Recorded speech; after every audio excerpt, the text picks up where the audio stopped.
Chapter 8 On the Road Again. Maybe next time you will take a second look and not judge the cover of the book. We had ended up sleeping in the back room of some old megamart that night. The Pip-Buck's marker was leading us out of Manehattan a separate way to where we had initially entered, though the destroyed streets and roaming bands of raiders meant we had to take a few detours every now and then. Our formation was unchanging the entire way, Stripe unwilling to allow Cobalt to walk behind her for even a second. Cobalt made no comment on this, though I'm pretty sure he had noticed it by then. There had been little conversation between us in the meantime, our only constant sound being the music coming from my Pip-Buck and the occasional news update from DJ Pondry.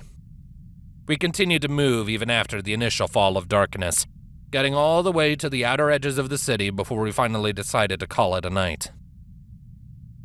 The Megamart was mostly abandoned, food stocks long pilfered, and the only modern residence being a moderate infestation of radroaches. But really, radroaches were pathetic enough as they were, and what were they now after I had fought Crazed Zebra and rogue robots? But there were a lot of them, red bars scurrying around my EFS at a constant rate, and we didn't want to waste ammo on them or waste our remaining energy stomping the buggers with our hooves. So we quickly slid down along the edges of the interior until we found a door marked Employees Only, opening it up to find a hallway with several more doorways running down either side. A couple of the doors led to staff bathrooms, another to a basic meeting room filled with charred skeletons and the tattered remains of Megamart employee uniforms. The meeting room made my Pip-Buck's Geiger counter click slowly from some remaining radiation left from what had killed the employees, so we left it well alone. Around the bend, there was a final door that led into an old small storage room of some kind. Once again, the shelves had long been stripped of anything useful. We chose that storeroom to bunker down in for the night, shutting the door and moving one of the metal cabinets to block it. At this point, the light of my Pip-Buck was the only source of brightness in the otherwise pitch-black room, though it was bright enough that we didn't need to use any of our magic to create more. After that, we had a couple of bites from whatever food we had in our packs before laying down to get some shut-eye. Though I'm not exactly sure how much sleep Stripe got that night. I swear that in a couple instances where I roused for a few moments, I could see her keeping watch in the corner with her sniper rifle firmly in her hooves. When we finally awoke to an alarm we set on my Pip-Buck, however, Stripe had been woken with the rest of us. Before that, she seemed like she'd been curled up so soundly that it was actually a little adorable. But not that I would say that to her face, of course. Zebra scared me, at least a little bit. Luckily, nothing had tried to disturb us during the night, and after moving the cabinet aside and opening the door, we made our swift exit from the abandoned Megamart, back out into the morning sunlight. Or, well, as much sunlight as we could get with the cloud cover. There was a small pack of dogs, 3 in number, tearing at the corpse of an unfortunate Brahmin outside between the various wrecked vehicles. It was a grisly sight, but hardly uncommon in the equestrian wasteland. It really was best for us just to move around it, and we tried to do just that, though one of the mutated mongrels spotted us. How? Who the hell knows? Corner of its eye, scent, doesn't really matter. The point was that the pack almost immediately forgot their meal and turned to growl at us. "I don't suppose you've got a bone to throw at them," Cobalt dryly commented. "We could throw you at them," I replied with ultimate grace and wit. But then again, we did need him, whether we liked it or not. And throwing a pony to the dogs would have been bad, that too. It was around then that the dogs had finished sizing us up and made a quick sprint in our general direction.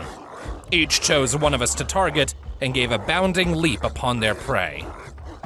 I don't think any of us were really in the mood. Stripe just brought up a hoof and clotheslined her attacker with it before turning that hoof around and stomping its skull into paste. Cobalt caught him in a levitation spell, slamming it back into one of the rusted hulks where it slumped down with a whimper and did not get up again. I think mine was the only one to reach its target. Go me. I fell back with a grunt as it clawed at me, landing my ass sorely down into the concrete before bucking the dog to the side. However much my backside ached from the landing, his probably hurt more as he slammed into a pothole. Still, the dumb pooch didn't seem to get the memo, and I pulled my gun on the animal as it charged me again, only to then be covered in a fountain of gore. I mean, I had fired only a single bullet from my dinky little pistol, and yet somehow, that had been enough to tear through the dog's entire body and splatter every single meaty chunk inside him all over the parking lot. I mean, what the fuck? I mean, I was caked in dead dog. How did that even happen? I do not understand. And when I jumped back to my hooves and tried to kick off all the disgusting goop, it was clear that my companions didn't seem to either. Or maybe the weird looks were due to the fact that I looked like I'd been in some kind of sick and twisted blood orgy. Now there's a lovely thought. Are you sure you're not using an explosive round in that thing? Cobalt asked incredulously, backing up a few steps. Just standard rounds, believe me, I replied, thankful when Stripe passed me over some rags to help clean the crap off of me. Don't ask me what just happened. Oh, just give me a minute. Stripe chuckled, though wrinkled her snout at the putrid smell. I believe that is what a wise zebra would call a lucky shot, no? Lucky.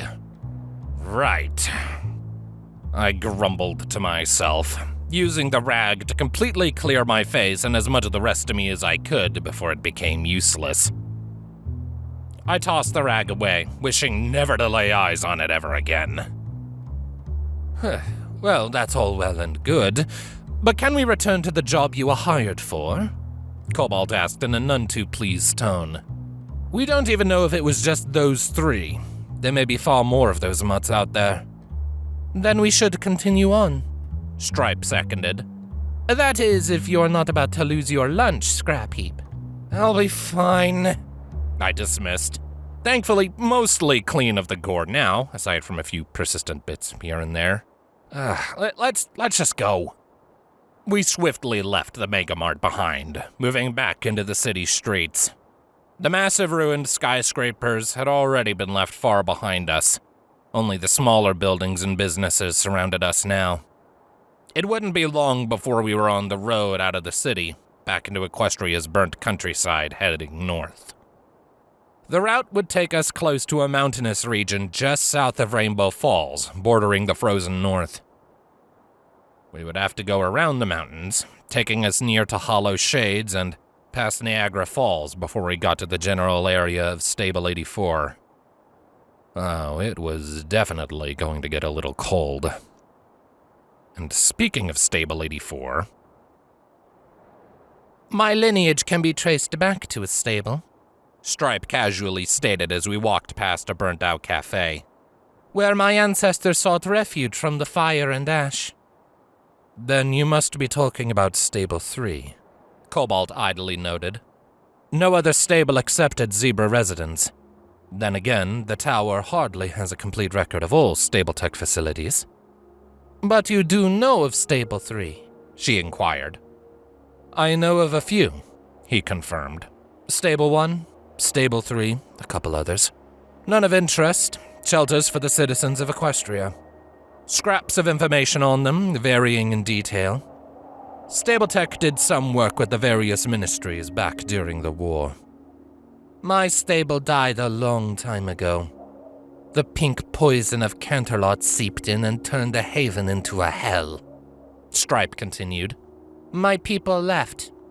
Some are still around there as far as I am aware. Others chose to wander. This is a very roundabout way to grill me about Stable 84, Cobalt rebuffed. I only wish to know my traveling companion, Stripe coolly replied. Are all little ponies so suspicious of others? It's natural to fear the unknown, Cobalt argued. I don't know you, and you're not my friend. I'm curious, though, I butted in, looking at Cobalt. You haven't said a word about yourself. She told you her background. Least you could do is tell us a little about yourself. Cobalt snorted. Like what? You're an intelligent stallion. I'm sure you could find something to talk about.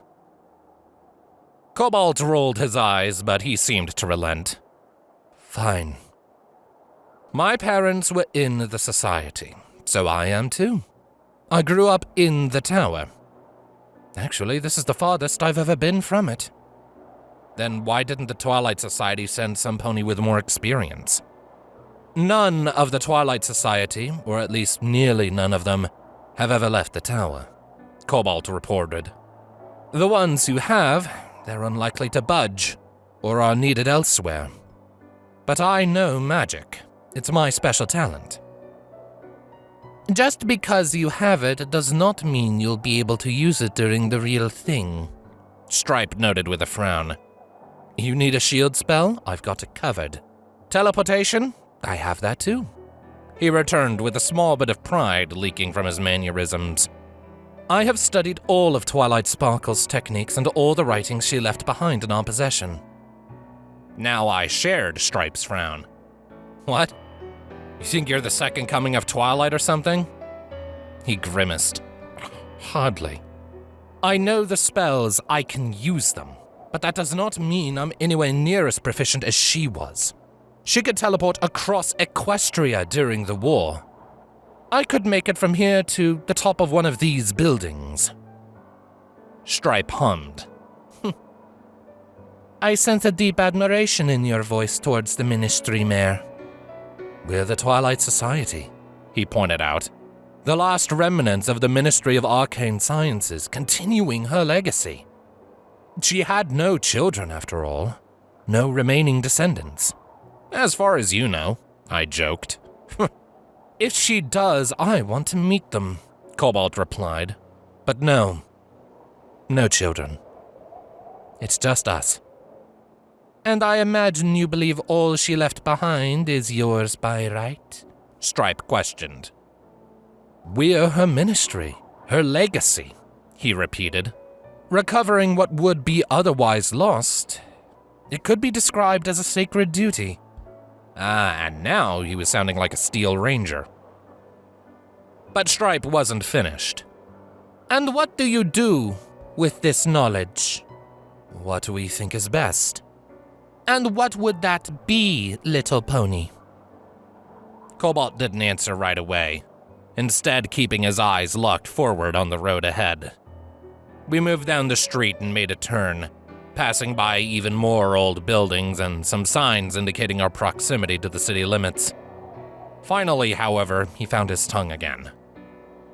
We preserve it, he replied as resolutely as he could.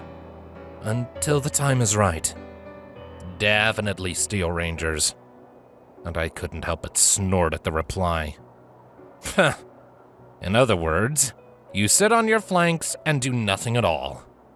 Ten Pony Tower is safe, Cobalt retorted quickly, and we keep it that way. Whole generations living in peace away from the raiders and mutants. And it was you who said that the wasteland still existed in the tower, I pointed out, and his flinch was quite telling. And even so, what are the rest of us? I've never had a place to call my own, I know that much. And yeah, I'm not the only one. Cobalt couldn't meet our stares. Equestria's time will come. Bullshit, I spat. I hadn't known all that much of the ponies running Ten Pony Tower before the last couple of days, and all of a sudden the thought of living there was losing its appeal. New Appaloosa was sounding more appealing, and they trade with Red Eye. From what you've told me about the Twilight Society, they'll sit quietly and let the status quo stay the status quo, just like the Steel Rangers, just like the Pegasi. So long as ponies keep being apathetic and self-serving about everything, nothing will change. Just the same grinding existence, and barely getting by we've always known until there's nothing left to save. Cobalt stopped in the middle of the road, closing his eyes and giving a soft sigh. There are those of us who wish we could be more active out here, who wish we could help the rest of Equestria, but this is the way things are. Red Eye and his slavers in Philadelphia, the Enclave up above, Steel Rangers who would love to get their hooves on what we've got, and whatever the hell is up with Hoofington these days. The Twilight Society believes that things are still too dangerous. And so they shall remain, Stripe stated, shaking her head. I can understand why your DJ Pone 3 loves ponies like the Stable Dweller and the Security Mare. They're the few who try. Pone 3 is an idealist, Cobalt remarked, huffing, and an infectious one. But whatever the case, when I have what I need from Stable 84, the Twilight Society will decide on how best to manage the situation. Ah, Stable 84. I was feeling rather hopeful that he was about to let slip his intentions. What situation? Cobalt opened his mouth, about to tell, and then paused. Oh, and that glare he was shooting us was looking rather peeved. So much for letting slip. Nice try, he deadpanned, turning his back on us and continuing down the street. Stripe and I watched him go, a little disappointed in the outcome of our little heart-to-heart. But still, we followed slowly along, and it took only a few steps before Stripe began whispering over to me. We may know nothing more about our destination, but it was still quite telling, yes? She said, and I gave her a perplexed glance. His hesitation, his flinch. I believe he may be among those who wishes for better, but he himself has grown so accustomed to not getting better that he's become acceptant of the lesser. So he just does whatever his bosses tell him to do. Exactly, she confirmed before giving me a smirk. You were correct about apathy, Scrap Heap.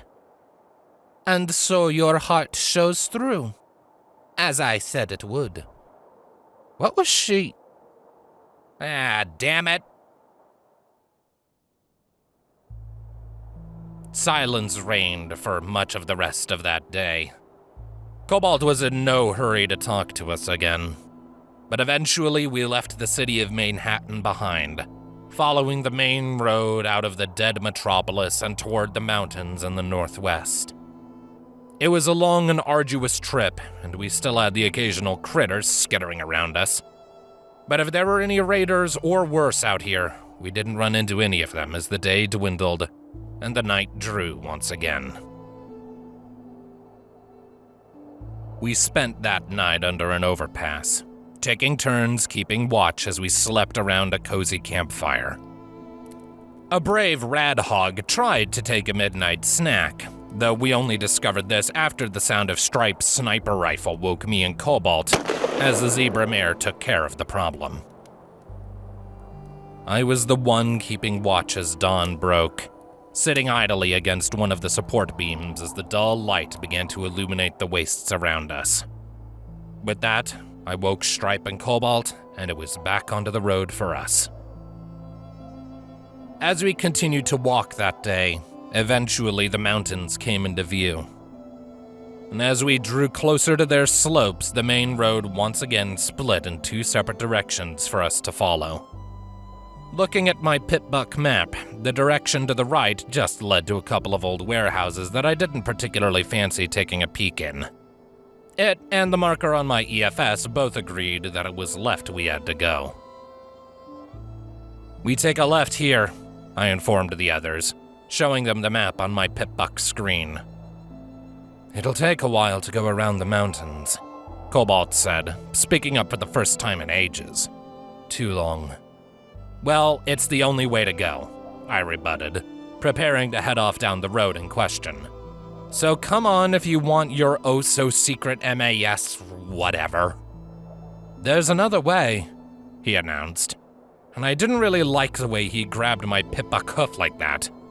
Still, he was pointing to a smaller pathway leading off of the road to our right. "The path right here. It should lead through the mountains. We can cut right on through, and when we come out, we skim the very edges of the frozen north until we're but a couple miles north of Stable 84. Then it's just a straight line to the old bunker." Cobalt let my hoof go, only for Stripe to grab it next, albeit less forcefully, and examine the map for herself.